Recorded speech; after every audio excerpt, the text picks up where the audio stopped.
Shalom, this is Reverend John Ferret, and we're now in the Gospel according to Moses, Genesis, lesson 64.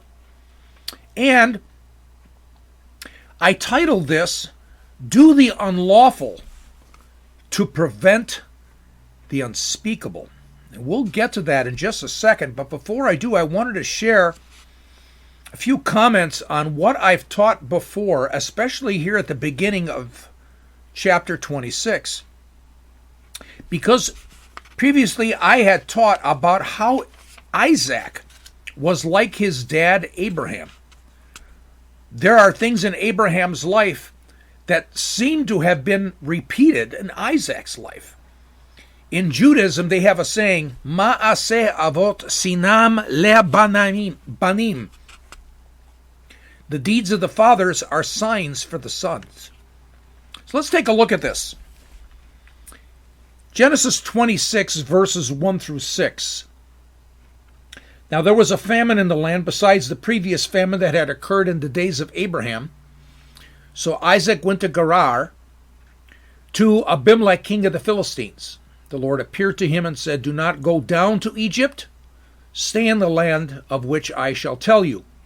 Sojourn in this land, and I will be with you and bless you, and to you and to your descendants, and I will give all these lands, and I will establish the oath which I swore to your father Abraham. I will multiply your descendants as the stars of heaven, and will give your descendants all these lands. And by your descendants all the nations of the earth shall be blessed. Because Abraham obeyed me, and kept my charge, my commandments, my statutes, and my laws. So Isaac lived in Gerar. Now, we recall that Abraham was told by God to go, and Abraham went. There was a famine in Canaan, if you remember, when Abraham arrived. His name then was Avram. His wife's name was not Sarah at the time, it was Sarai. So Avram and Sarai went down to Egypt because of the famine. He comes back a little bit later. We read about how Abraham was rich. His herds were huge. His flocks were huge. He was a very rich, wealthy man. You can read this in Genesis 13, verse 2. So God had really blessed this man. But when we read about Isaac, and it's like we're seeing an echo of Abraham's life. It's like here in Genesis 26, 1 through 6. There's a famine in Canaan. And I'm just thinking, with a famine, Isaac is ready to leave. He's ready to go down to Egypt, the breadbasket of the world, just like his dad. But God tells Isaac, no, stay. I will bless you. Isn't that interesting? Abraham was told to go, and Abraham went from Haran to Canaan. And here, God is telling Isaac to stay in the midst of the famine, and I will bless you. Now, again, it's an echo of Abraham's life. It's not exactly identical. But there are certain key ideas that are brought up again, like obey me, and I will bless you. I will take care of you. In Genesis 12, verses 1, 2, and 3, God told Abraham to go. If you do, I will bless you. And now, with Isaac, it's the same concept. God told Isaac to stay. And I will bless you, and I will take care of you. Ma'aseh avot sinam le'banim. Deeds of the fathers are signs for the sons. Now, did God bless Isaac? Has God blessed Abraham? Let's take a look. We're in chapter 26, reading verses 12 through 14. So Isaac stayed. Remember, he's in the midst of the famine, and Isaac sowed in that land and reaped in the same year of the famine, 100-fold. And the Lord blessed him, and the man became rich and continued to grow richer until he became very wealthy. For he had possessions of flocks and herds and a great household, so that the Philistines envied him. Right in the middle of the famine, God is telling Isaac, rely on him, trust in him, and he'll take care of him, not only him, us, but we are sons and daughters of Abraham. Paul teaches this in Galatians 3, verses 6 through 7. And on top of that, we remember God says that he never changes. What's the message for us? Trust him, rely on him, make him our foundation. Say it, the Lord is my banner, and mean it, the Lord is my banner. Jesus taught us the same concept that he had inspired Moses to write here in Genesis 26. We go to Matthew 6, verses 31 through 34, and I invite you to read actually all of Matthew chapter 6. I'm just taking these verses to highlight what Jesus is teaching in context. He says, "Do not worry then, saying, what will we eat? What will we drink? Or what will we wear for clothing? For the Gentiles eagerly seek all these things. For your heavenly Father knows that you need all these things. But seek first his kingdom and his righteousness, and all these things will be added to you. So do not worry about tomorrow, for tomorrow will take care of itself. Each day has enough trouble of its own." So from Abraham to Isaac, from Isaac to Jacob, from Jacob to Moses, from Moses to David, from David to Hezekiah, from Hezekiah to Daniel, from Daniel to Jesus. What's the message? Trust in him. Rely on him. Depend upon him. Obey him. And watch how he will care for us. Watch how he will support us. And watch how he will provide all that we need to be his sheep. The Lord is our shepherd, and we shall not want. The sheep shall not want. Doesn't necessarily mean that we're going to be filthy rich and have herds and flocks and all this amazing wealth that even the Philistines would be jealous. No, that's not it. But God will support us and take care of us as we rely on him and obey him to be the sheep of his flock. For more on this, we have gone already over the story of Abraham and Sarah, the miraculous birth of Isaac, and Isaac growing up, marrying Rebekah. There's amazing connections to his dad. There's amazing connections to Yeshua in Isaac. So I invite you to go back into the Genesis series and look at lessons 48, 49, 50, 54, 55, and 59. These are dealing with Isaac. These are dealing with Isaac and Abraham, Isaac and Jesus. Main concepts that are so important to us. So important to us to come directly out of God's Torah. And the lessons in these podcasts that I just mentioned, 48, 49, 50, 54, 55, and 59, Ma'aseh avot sinam lebanim. The deeds of the fathers are signs for the sons. Remember, Abraham lied to Pharaoh. He lied to Pharaoh about Sarai, his wife. Later, Abraham did it again to Abimelech. And now we're in Genesis 26, and Isaac does the same thing. He lies to the king about his beautiful wife, Rebekah. Abraham, a liar. Isaac, a liar. And God did nothing. The Torah is silent. They were not accused of sin. And now we're getting at the focus of what I really want to concentrate on in this podcast. Ask ourselves, what's going on? Did they lie? Did they do the unlawful? Did they do the unlawful to prevent them being killed, their wives being killed or raped? Did they do the unlawful to prevent the unspeakable? There was a movie called The Imitation Game a while back. It talked about how England broke the Nazi code, the Enigma. And the movie claimed that once they broke the Nazi code, they had to keep it secret.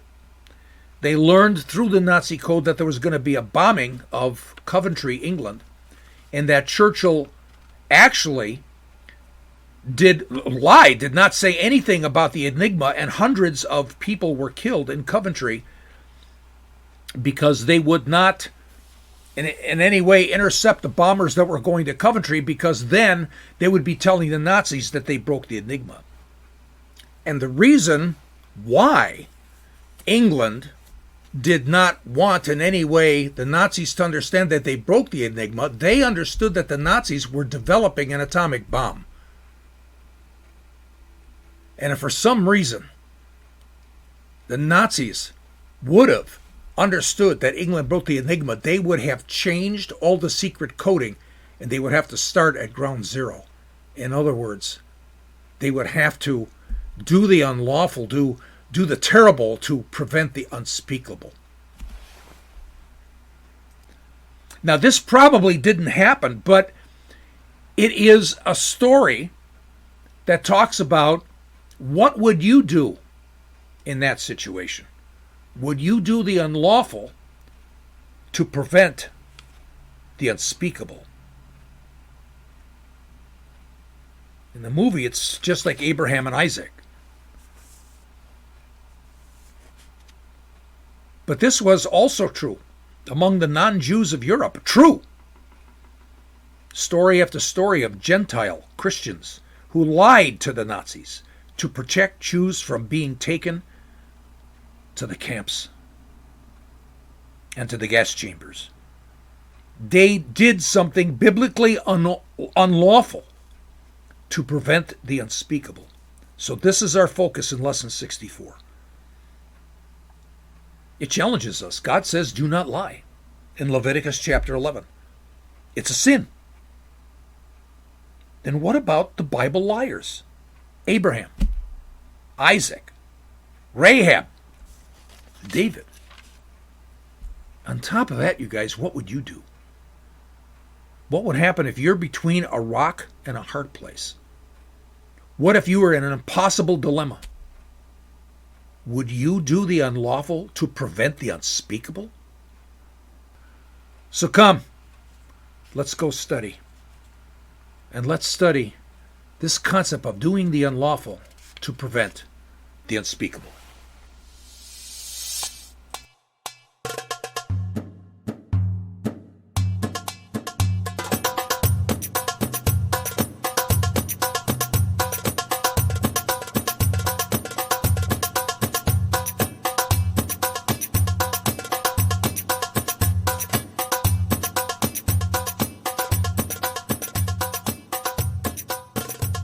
Now, this whole situation brings me to an issue. In our lives, are there white lies that are acceptable to God and not considered a sin, as opposed to black lies that are truly lies and are evil? Is there a difference? Consider some of the Bible liars. Abraham lied twice. Went to Pharaoh. Oh, it's my sister. Then lied to Abimelech. It's my sister. Well, that's kind of partially true. But he lied. But what's fascinating is, later on, in the Abimelech situation, Abraham lies to Abimelech, okay? Abimelech finds out that Sarah is his wife, but it so happened that Abimelech and his family, they couldn't have children.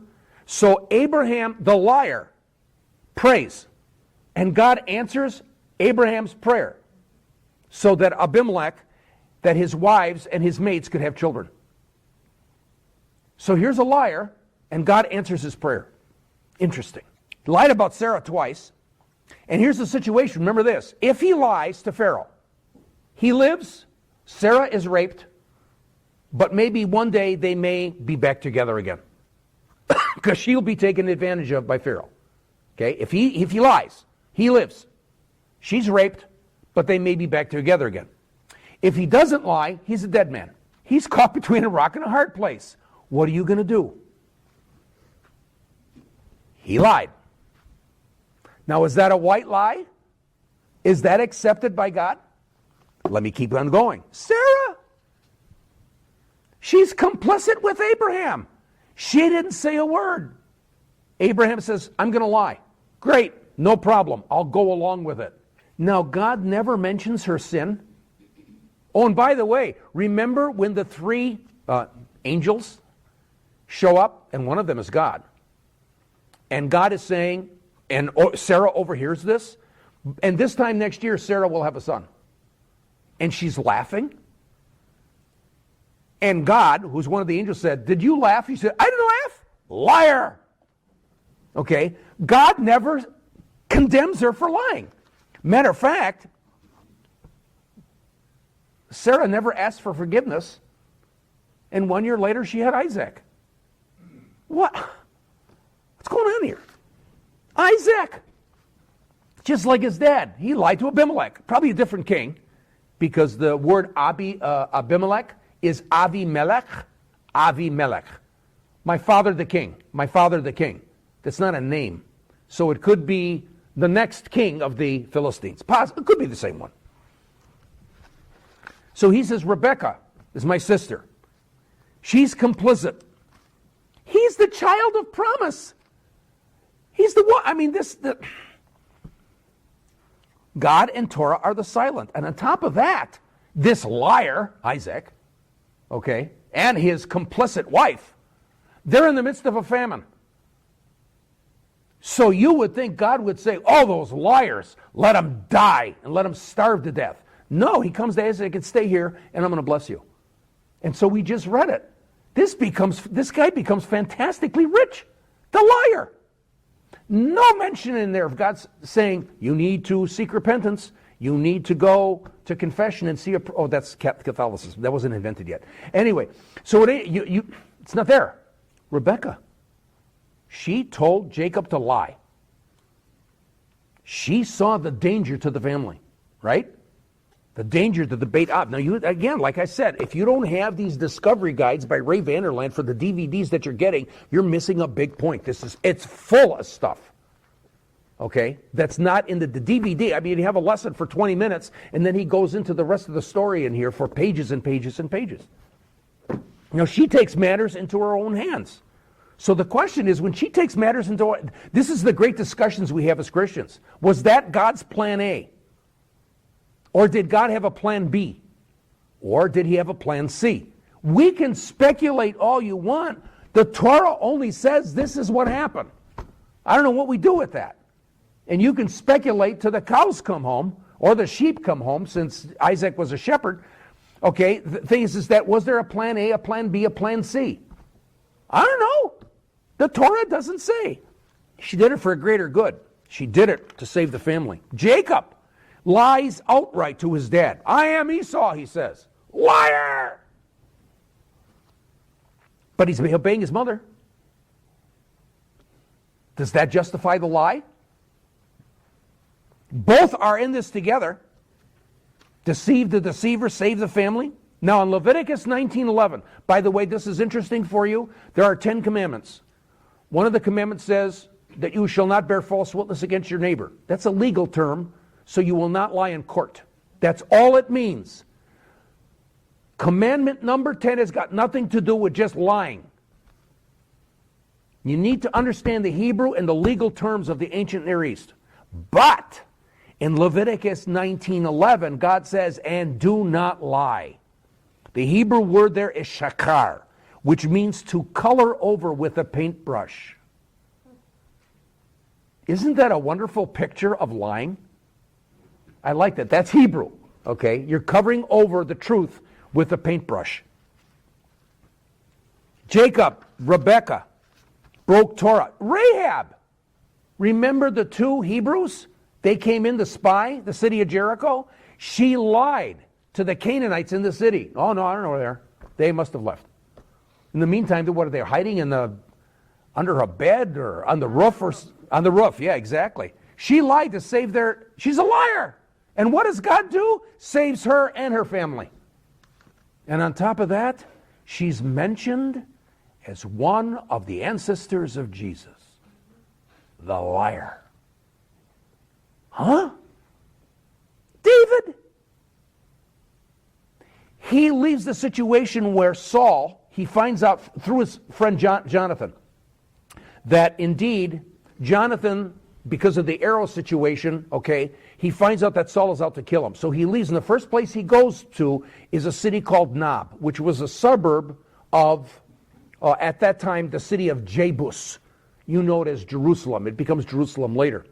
But he's at, and that's where the tabernacle was.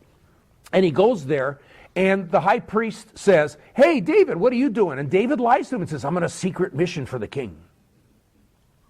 "Really? Where's your men?" "Well, like I said, they're hiding." "Hey, can I have some of the showbread?" "What?" "Yeah, the showbread. You're not supposed to eat that." "I'm hungry." And he got the showbread. He lied right through his teeth. He was not on a secret mission. He was running for his life. And on top of that, do you understand that Jesus, in Matthew 12:3, I'll give you the verse, or the context there, Jesus is arguing with the Pharisees about his disciples breaking off grains of wheat in a wheat field on the Sabbath. And he says, "Don't you remember what David did?" Jesus brings up that situation. Jesus never condemns him as a liar. What? Do not lie. Peter denies Jesus 3 times. Remember that? He lied. Boy, did he lie. And on top of that, remember Jesus gave him the look? When you read the situation, he got the look, and all of a sudden he went out and he wept bitterly. Now, the answers to all of this is a dilemma, is beyond my pay grade. I don't know what to do with this. Torah is exact. Do not lie. Wait a minute. Now, Dennis Prager used to have a radio program, and weekly he would have a priest, a minister, and a rabbi on, and they would be talking about issues of faith. So one time he posed the story to them. He said, there's a woman that's being chased by a guy who's going to rape her, okay? And so you're standing there in the park, and all of a sudden the woman comes running, obviously way ahead of the evil guy that's trying to rape her, and says, "Oh, you gotta hide me, you gotta hide me. There's a guy chasing me, he wants to rape me, please hide me." So you hide her, okay? So the guy comes up and says, "I'm looking for this woman. You know, where is she? You know." And then he said to the priest and the minister and the rabbi, "What would you say?" And it's very interesting.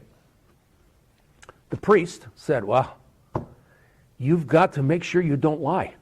And he said, this has happened to every priest he's had on. The minister, Protestant minister, say, "Oh, no, you can't lie. You have to say things in a certain way that's not a lie." The rabbi, what did the rabbi say? What woman? Lied through his teeth. Now this gets very interesting, because you see, the priest and the minister were saying use words that would not force you to lie.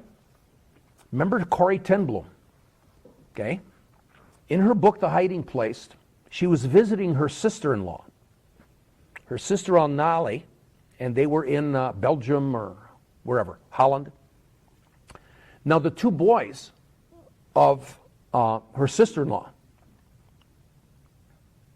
the nephews, no, they were the nephews of their sister-in-law. They were not Jewish, but what the Germans were doing was taking Hollanders or whatever, or Belgium, whoever they were, and they were putting them in the factories, putting them into forced labor. Now, they were getting paid, I think, and they didn't want to get forced into this. So they came into the house, and what had happened was there was a trap door under the dining room table. So Lally and Corrie Ten Bloom moved it, they put the rug in, and they put the 2 boys underneath there, closed the trap door, put the rug, and put the table on. And all of a sudden there's a knock, okay, on the front door, and it's the German soldiers looking for the 2 boys. And they came in and said, "Where are those 2 boys?" and that type of stuff. And Lolly starts laughing. She says, "Well, of course, they're under the table." And they looked at it, you know, said, "Well, yeah, they're under," like as if it's, you know, "Well, can't you see them? They're under the table." They were. They're under the table. But the problem is this. Corrie Ten Bloom in her book says, did we deceive so that it was a lie? The family was very, very troubled. Now, they're a Christian family. They lied to the Nazis. That's in Corrie Ten Bloom. And the thing is that I think Corrie Ten Bloom would say the same thing. Okay, to answer this issue is beyond my pay grade. Churchill, Winston Churchill, he actually, when you actually watch movies and read the history and so on, they broke the Nazi code, the secret code of communication. And they wanted to keep it a secret because they knew the Germans were developing the atomic bomb. And so they needed it. This is real history. So what had happened was they got communication that the Germans were about to attack a city in England. And they knew about it. But if they did anything to prevent the planes from coming to bomb that city, they would basically let the Germans know that they had the code. The city was bombed, and thousands and thousands and thousands of English citizens were killed because he did something awful to prevent something unspeakable. What do you do? So it's an awesome issue. And like I said, it's very perplexing to me, and it's beyond my pay grade to even offer a solution. I don't even know where to begin. But I'll tell you this. If I was on the Dennis Prager show, and there was a rabbi and a priest and me, and they actually brought up that situation, I would agree with the rabbi. I'd lie through my teeth to protect life. That's me. So I'm not trying to tell you that just because that's what I would do, that's what you should do. Because this is a fascinating idea and a fascinating issue. So basically, according to Leviticus 19:11, I broke Torah. That's a sin, to save a life. You know what I really like, though? Torah is a real book. It deals with real people. It deals with real situations. I never saw how torn apart Isaac and Rebekah's marriage was until studying Esau and Jacob the way I have. Torah teaches what we're like. You guys, we're like this. This is about us. We're the Isaacs. We're the Rebeccas. We're the Jacobs. We're the Esau's. Don't think you're some sort of saint. We're sinners just like them. There's no superheroes in the Bible. Besides, I can't relate to a superhero. I can't relate to Jesus. I can relate to him as a man, but I can't relate to him as God. You know what I mean? But I can relate to a person who struggles like I am. I can relate to those situations where, for me, I have to do something awful to prevent something worse. Those are real situations. There's a second issue that I have to bring up.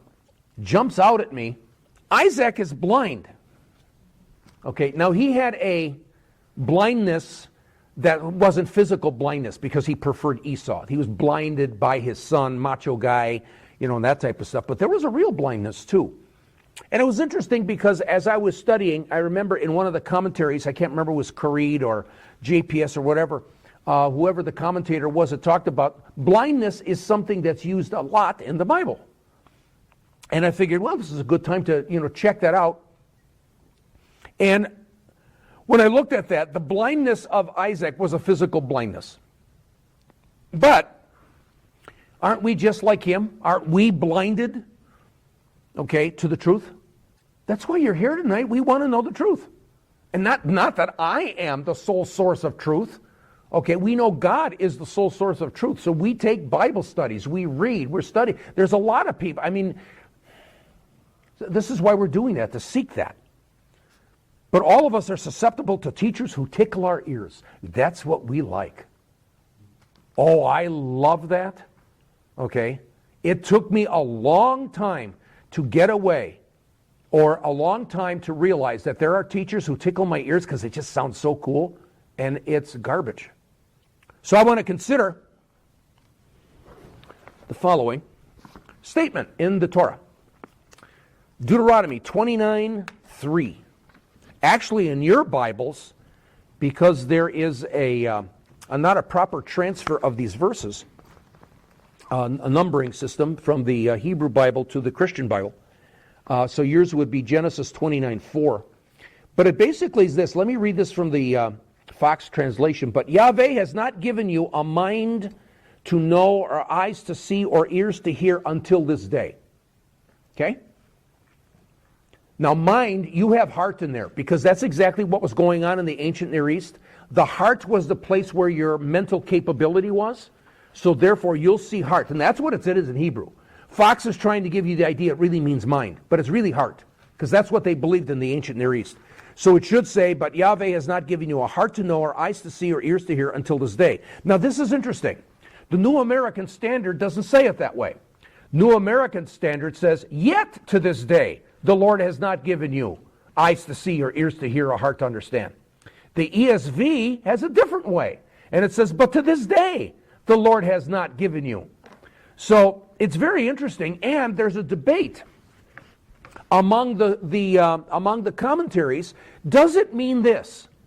Because it could mean this. It could mean, because that's what the Hebrew is. Could it mean that on this day, God is saying, Moses, tell the people, today's the day. I'm going to give you eyes to see and ears to hear and a heart to understand. Today's the day. And it could mean that. There are commentators who said that's what we think the Hebrew means. However, there is another meaning, and that would be this. Even until today, I have not given you a heart to understand, or eyes to see, or ears to hear. In other words, even till this day, after all I've done for you, I'm still not going to give it to you. I think it's that one. Okay? Let me show you why. What do the Hebrews do the first thing after they conquer the Holy Land? It's the first thing.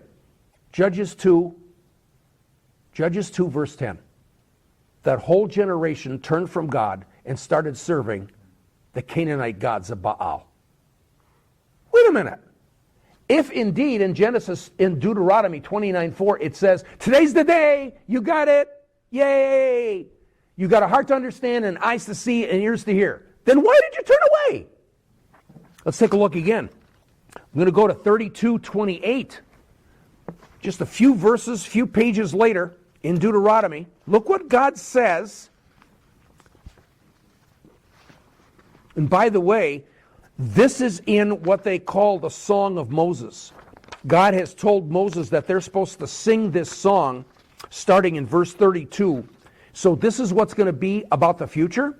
So in Deuteronomy 32 verse 28 and 29, for a nation straying from counsel are they, meaning Israel.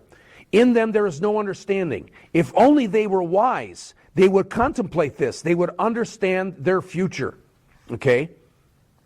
So this verse really clarifies 29:4. It really seems to suggest that the answer for 29:4 is God is saying, I have not given you a heart to understand, ears to hear, or eyes to see, even until this day. And then it continues on. We read about the time of the judges. Now we're going to go into Isaiah 8:6 through 10. We read this, then I heard the voice of the Lord saying, whom shall I send and who will go for us? Then I said, here I am, send me. And he said, go and tell this to the people.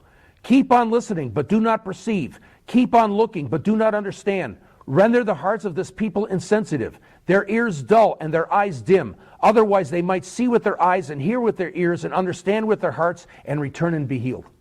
It continues. It's the same idea, and especially the same three words: ears, eyes, and heart. Isaiah 42. Isaiah 42, starting in verse 18, we read this. Hear, you deaf, and look, you blind, that you may see. But who is blind but my servant? Who's the servant? Well, let's go to Isaiah 41, verses 8 and 9. But you, Israel, my servant, Jacob, whom I've chosen, descendants of Abraham, my friend, you whom I've taken from the ends of the earth and called from its remotest parts, and said to you, you are my servant. This goes on. I think what God is trying to teach us, you guys, this is our human condition. We do not have a heart to understand, eyes to see, or ears to hear. There's a problem here looking for a solution. And it continues on. This is why I wanted to bring up this blindness thing. Jesus in Matthew 13, he just did the parable of the sower and the seed. You'll remember this.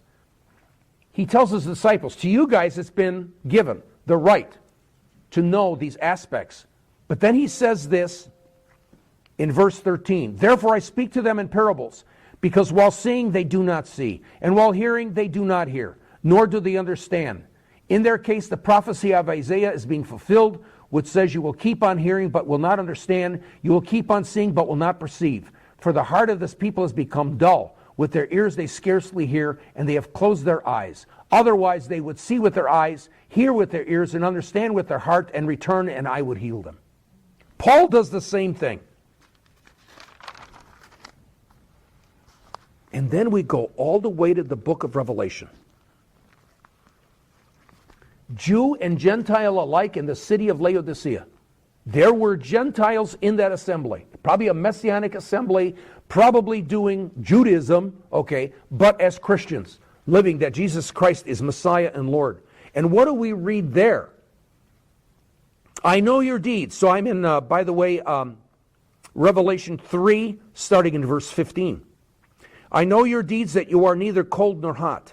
I wish that you were cold or hot. So because you are lukewarm and neither hot nor cold, I will spit you out of my mouth. Because you say, I am rich, and have become wealthy, and have need of nothing, and you do not know that you are wretched, and miserable, and poor, and blind, and naked. I advise you to buy from me gold refined by fire, so that you may become rich, and white garments, so that you may clothe yourself, and that the shame of your nakedness will not be revealed, and eye salve to anoint your eyes so that you may see. And all of a sudden, we're beginning to see the solution to the problem that's begging for an answer. Who's the one that provides the eye salve so that you can see? Jesus. Ephesians 2, 8, and 10. You, all of us, who've been saved by grace, are God's workmanship in Christ Jesus.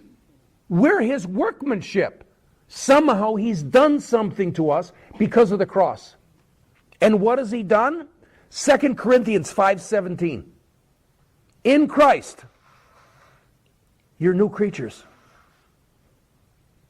Old things have passed away. The heart that doesn't understand, the eyes that don't see, the ears that don't hear, it's taken away. And new things have come. New ears, new eyes, new heart. I think so. So today we can say, I rejoice. Again, I can say rejoice. Because only in Yeshua can we see, can we hear, and can we have a heart to understand. So indeed, without Jesus, all mankind does not have the eyes to see, ears to hear, or a heart to understand. It's so apparent with the chaos that's around us, the chaos in the church. Only in him do we receive the eye salve, like the picture painted in the letter to Laodicea. The eye salve from Jesus to see.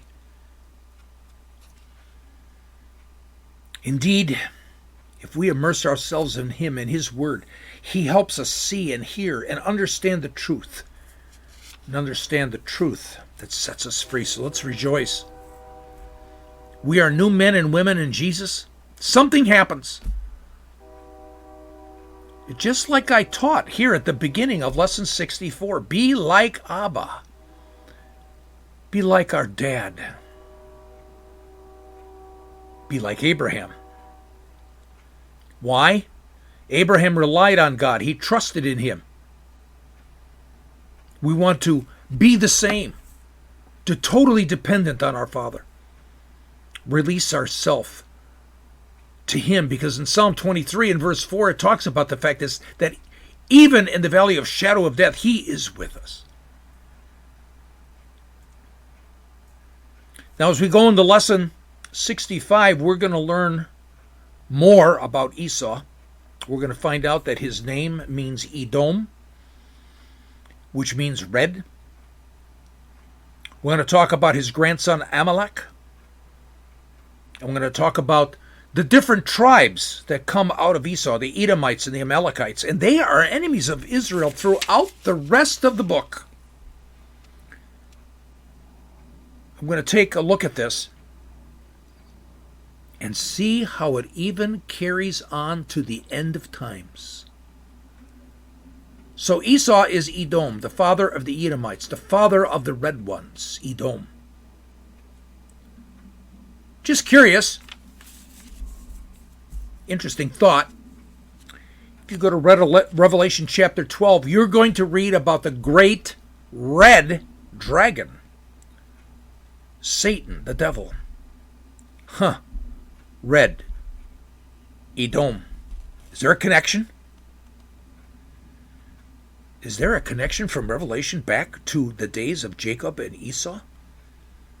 Back to Esau, who was a rebel, who blatantly rejected God, blatantly rejected the covenant,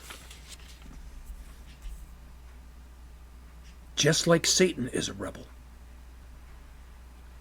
Going to see some very interesting concepts about Esau, Edom, the Amalekites. So I'll see you in lesson 65. Until then, shalom.